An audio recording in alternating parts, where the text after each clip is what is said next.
If you've been watching this channel for a while, you might have realized that the most interesting and useful psychological tricks that we talk about are not taught in school. Good news is, that's where we come in. So in this video, we're going to be covering 5 psychological tricks that can get you more of what you want from life more easily. And these are especially useful in any sort of scenario where you're trying to persuade someone. The first one has to do with a very common word that you use all day long, the word but. What people don't realize around the word but, and I'm not talking about your rear end, I'm talking about the conjunction, is that everything that comes after that in a sentence is where all of the emotional weight goes. So people get this wrong. When they have mixed messages, they tend to front load the good stuff up first, and then the bad stuff comes second. But this is exactly not the way that you want to do it if you want someone to walk away with a positive feeling about you. So here's a for example. Let's say that a friend invites you out and you can't make it. What most people do is they say something like, "Oh man, I would love to go. I really appreciate the invite, but I can't make it tonight."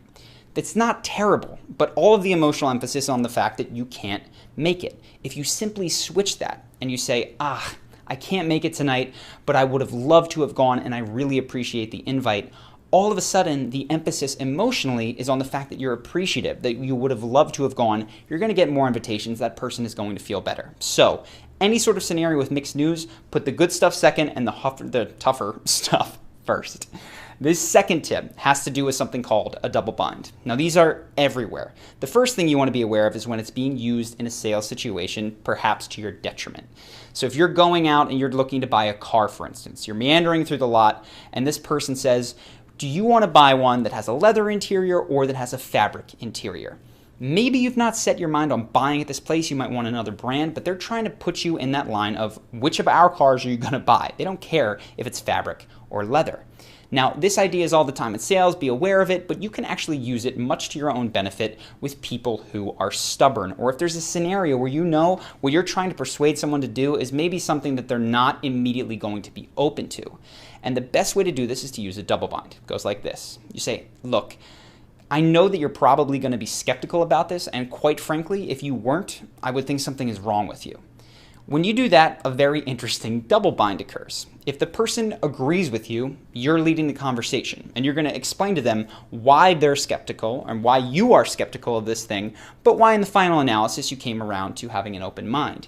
In the second scenario, with the most stubborn people, they'll say, "What do you mean? I'm not skeptical," or at least they'll do this in their own head, and they will go into this conversation trying to convince themselves to have an open mind, which can be very, very useful if you're trying to persuade someone to do something. So that takes us to the third piece. This is around visualization. Now, everyone knows that when you visualize, you can do incredible things with yourself. What we don't realize is that the images that are created in other people's heads by our own words are just as powerful.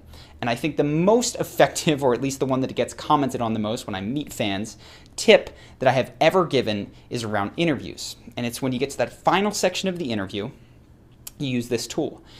They say, "Do you have any questions about the company?" And you respond, "Yes, actually I do. So let's say this interview went really well. And a year from now, we're looking back, what would I have had to have done in that year for you to feel like I was a great employee and then this was a good pick?"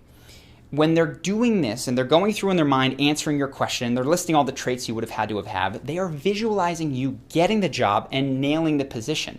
So when it comes time to select who's going to get this job, guess who is going to be at the top of their list? They've thought about you doing a great job already. The same principle can be used across the board. If there's ever a time where there's a gatekeeper, right? And you don't feel like you're going to be able to get in, they're saying, we're not going to do this. Have you ever made an exception? Immediately forces them to go into their brain and think through imagery of times where they have made an exception. If you're dating or you want someone to like you generally, imagery of you in their mind, even if it's something that will never ever happen, that is positive, bodes very well for your future relationship.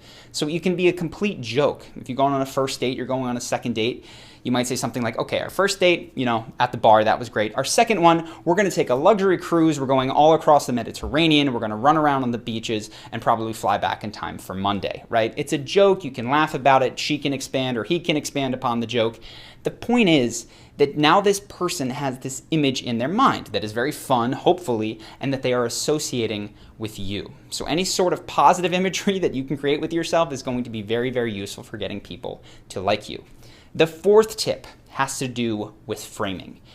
Everyone gets this wrong. It is so simple, but there's something that is an I frame and a U frame. Most people speak in I frames, and you can generally find it by the fact that they use the word I often. When you're trying to be persuasive, using an I frame is worth nothing. It's all about U frames, even if the I frame is polite. So I often get messages that say something like, it would mean the world to me if you could do X, Y, or Z for me. I love your channel, I. And while that's all kind and it's very polite and sweet, it's not at all persuasive. Much more effective, and the times where I do find myself doing things for fans that have reached out, are when they talk about you. In this case, it's me. And they say, you know, same person might write an article and say, I wrote this article, it would mean the world to me if you could share with your audience. Somebody else might say, I wrote this article for your audience specifically. There's something in there that is framed around sharing this article to get more eyeballs on your content. No pressure, but if you'd like to share it, I think it could help you out a lot. The second one, could be the same article, is going to be much more persuasive because it's framed in terms of my benefits. And I think when we're growing up as kids and even interacting with teachers, we expect people to just want to do things for us. And then when we get out into the world and strangers aren't as obliging as parents or teachers may have been, it comes as a shock to some people. So get used to that U frame rather than the I frame. The last thing here has to do with scarcity. Now, I've talked about scarcity, but truly, it might be one of the most, if not the most important psychological factors for creating desire. We go crazy when we feel like this is our last chance to have something, someone, whatever it is. The problem here is that when we really want something in our lives, we tend to make ourselves extremely available. We destroy any sense of scarcity. Now, I'm not telling you to fake scarcity or fake plans or pretend that you're not available to the people in your life that are interested in spending time with you. But I am saying that when you're dating, for instance, and your friends ask you if you can go out Friday night on a Wednesday, but you're trying to keep that weekend open for that person who might ask you, say yes to your friends and commit to it. I promise you, if that person contacts you on Thursday and says, are you free Friday? And you say, I can't actually because my friends are out, but I appreciate the invite and would have loved to, right? We're using two here.